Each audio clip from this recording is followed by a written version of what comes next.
శాసనసభలో దాదాపు అన్ని విషయాల మీద మా ప్రభుత్వం శ్వేతపత్రాలు విడుదల చేసింది, చర్చకు అవకాశం ఇచ్చింది. ఆ రోజు పారిపోయాడు. ఈరోజు 4 పేపర్లు పట్టుకొని గుంటూరు జైలు ముందు నిలబడి ఆ పథకం ఇవ్వలేదు, ఈ పథకం ఇవ్వలేదు అని మాట్లాడుతున్నాడు. ఒకవేళ ఈ 100 రోజుల్లో రేపో ఎల్లుండో మా ప్రభుత్వం ఏర్పడి 3 నెలలు అవుతుంది. ఈ 3 నెలల్లోనే నిజంగా నువ్వు అనుకున్నట్టు మా ప్రభుత్వం పట్ల, మా ప్రభుత్వానికి, మా కూటమికి ఈ ప్రజలిచ్చిన ఒక చారిత్రాత్మకమైన తీర్పు పట్ల నీకేమైనా అనుమానం ఉంటే, తిరువూరు శాసనసభ్యునిగా ఎన్నికైన నేను రాజీనామా చేస్తా. పులివెందుల శాసనసభ్యుడిగా ఎన్నికైన నువ్వు రాజీనామా చేయి. మళ్ళీ నువ్వు నీ పార్టీ తరపున పోటీ చేయి, నేను నా పార్టీ తరపున పోటీ చేస్తా.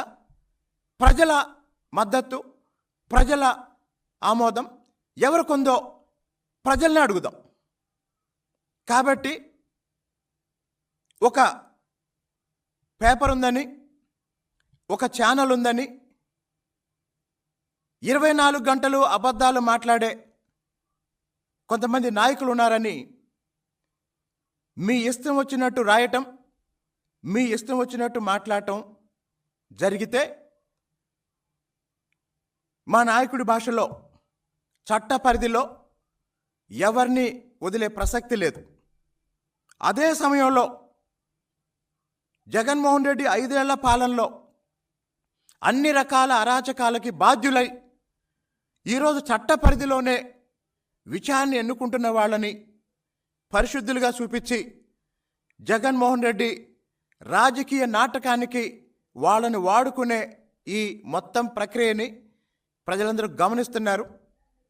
కాబట్టి ఇప్పుడు అందరూ ఆలోచించాల్సింది ఏంటంటే, వరద బాధితుల పరామర్శకి సమయం ఇవ్వని జగన్మోహన్ రెడ్డి, కుటుంబ సభ్యుడు అభిషేక్ రెడ్డి 5 రోజులుగా కోమాలో ఉంటే, చావు బతుకుల్లో ఉంటే అటువైపు చూడని భారతీ జగన్మోహన్ రెడ్డి ఈరోజు నందిగం సురేష్ కోసం జైలు దాకా వెళ్ళారు. అంటే అర్థం ఏంటంటే, రాబోయే రోజుల్లో జగన్మోహన్ రెడ్డి ఆలోచనలేంటి, జగన్మోహన్ రెడ్డి ప్రణాళికలేంటో ఈ ప్రయారిటీలోనే తెలుస్తుంది. కాబట్టి ప్రజలు కూడా, రాజధాని ప్రజలు, రాష్ట్ర ప్రజలు జగన్మోహన్ రెడ్డి రాజకీయాల పట్ల అప్రమత్తంగా ఉండాలని, మానవత్వం లేని జగన్మోహన్ రెడ్డి, డబ్బు రాజ్యాధికారం తప్ప ఇంకా ఏటికి ప్రాధాన్యత ఇవ్వని జగన్మోహన్ రెడ్డి ఈ సామాజిక జీవితంలో, రాజకీయాల్లో ఉండటానికి అర్హుడు కాదన్న విషయం మొన్ననే ప్రజలు ఒక చారిత్రాత్మక తీర్పు ద్వారా నిర్ణయించారు. భవిష్యత్తులో కూడా అదే జరుగుతుందని తెలియజేస్తున్నాను. ధన్యవాదాలు.